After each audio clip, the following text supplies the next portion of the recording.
We're in Omagh, 5th of August 1916. It was here that a group called the Irish Nation League was formed. The background to the story is partition had become a means to resolve the Ulster crisis. That had emerged at the beginning of 1914. After that, the big question was what area would be excluded from the Home Rule Bill. At the Buckingham Palace Conference in July 1914, Carson, the leader of the Irish Unionists, had insisted that it would be 6 counties.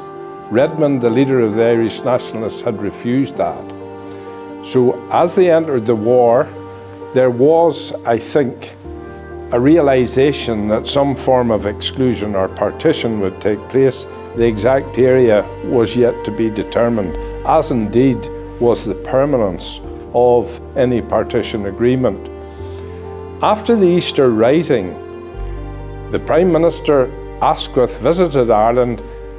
He returned to Westminster and he asked Lloyd George, who was in effect the Cabinet's Irish expert, although he had many other commitments during the First World War, to try and resolve the problem.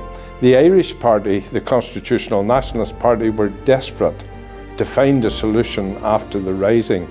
Lloyd George met Carson and Redmond separately, and with a bit of ambiguity, it would have to be said on both parts, he agreed to a 6-county partition. Now, this isn't what happened subsequently in 1921, because in 1921 they got their own parliament. Here it was just 6 counties being excluded. Carson agreed. That left out Unionists in Cavan, Monaghan and Donegal, which was difficult for him. Redmond agreed, and that too was difficult.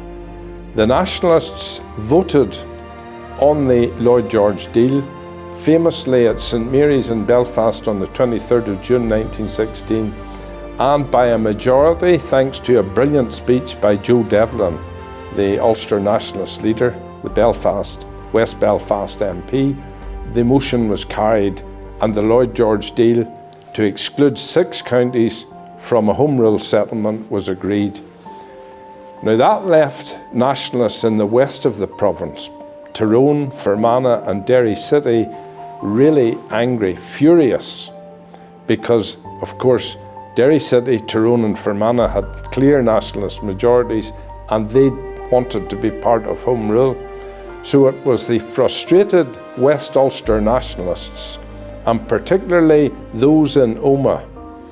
They were led by 2 solicitors, F.J. O'Connor and George Murnaghan, and they were joined by the proprietor of the Ulster Herald, Michael Lynch.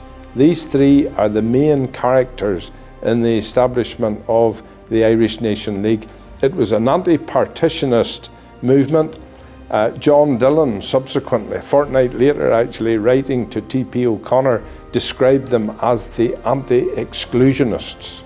So they were opposed to partition.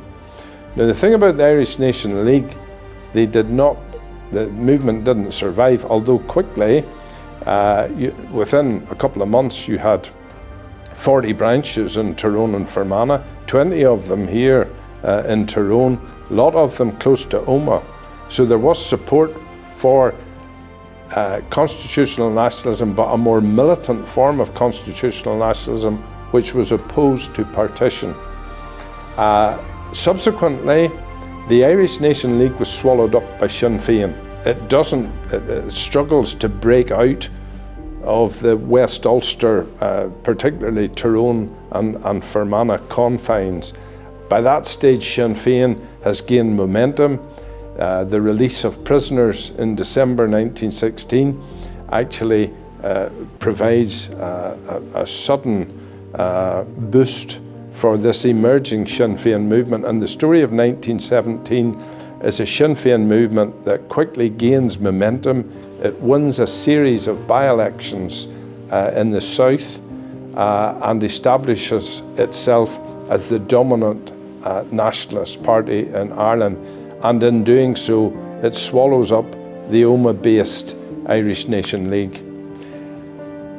I would issue a warm welcome for anyone who wants to view the exhibition, The Changing of a Nation, at the Struhl Arts Centre in Omagh, which runs from the 25th of March to the 14th of May.